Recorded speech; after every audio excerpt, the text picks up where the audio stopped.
Hey everybody. For years there have been lots of discussion by pilots on the question of whether an ILS locator indication would reverse on the instrument if the airplane went inverted, or would it remain the same? This is something that no one would easily get permission to try at a busy controlled airport which is equipped with an ILS system. However, since it's not real, we can try it to see what happens, at least when we do it in a simulator. Just so we're all on the same page, on a high level, the ILS or instrument landing system consists of two radio signals that are sent up from near the runway. First, there is the localizer that keeps the aircraft tracking straight to the runway, and this is indicated on the vertical needle on the instrument. Next, there is the glide slope, which keeps the aircraft descending toward the runway at typically around 500 feet per minute and clear of obstacles on the ground. This is monitored using the horizontal needle on the instrument. If, for example, we are right of the localizer, the vertical needle on the instrument will be off to the left to show where the localizer is, or where we should be. Now, if the aircraft inverts, will the needle stay the same, which shows where we are still in relation to the localizer on the inbound course, or will it swing to the right to show which direction the localizer is away from us? We're going to do an ILS approach to runway 09 left at Heathrow Airport near London, England. We will deliberately go left of course to see what happens when upright, then turn upside down. After that, we'll cross to the right of the course when upright, then turn upside down to see what the instrument indicates. Here we are on the localizer and a little high of the glide slope on 09 left, Heathrow, and now we're turning left away from course.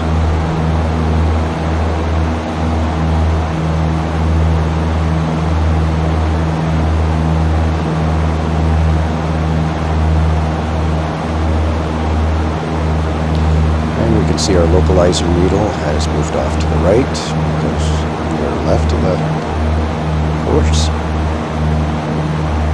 Let's go upside down. Look at that. No change. So it's held the absolute reference or location instead of the relative location to the glide slope. I did not just chop the throttle there. This 172 was not intended for inverted flight, so we had lost oil pressure. The simulator does a good thing on depleting that. You'll also notice that our artificial horizon is all messed up, because in the simulator I don't know of a way to lock that for when we're doing maneuvers that are in this out of the range of expected angles, etc. So now we're on our way to the right side of the localizer.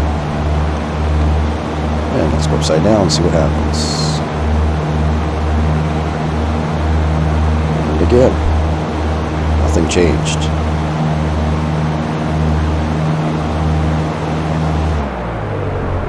Well, I guess that answers that.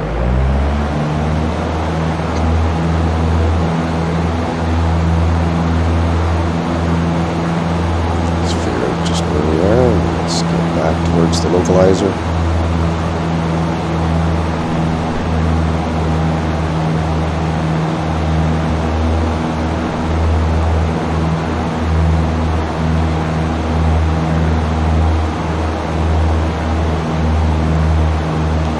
This is not the typical glide slope localizer ILS approach, obviously.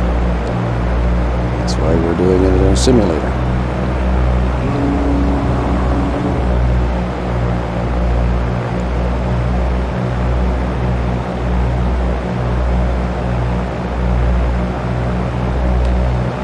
And we're still a little left, a little high. Fortunately, on a clear day like this, we can actually see the runway.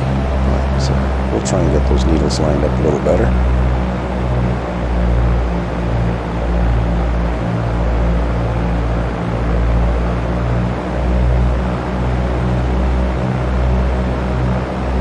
The localizer not bad, just trying to get the glide slope fixed a bit. And we're also watching those VASI lights on the left. We want 2 red, 2 white to show we're right on the glide slope.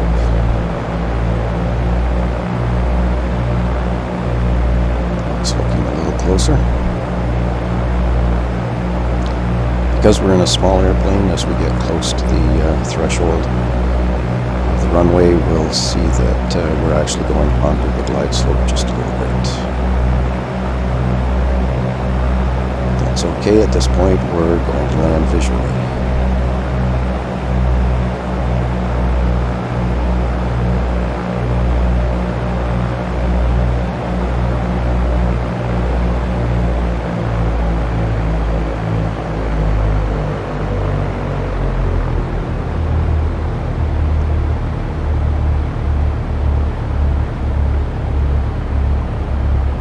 It's not the smoothest landing I've made. At least we can walk away from it. Well, I would assume that maybe there's been a few bets settled on this. Anyway, take care until next time. Please like and subscribe.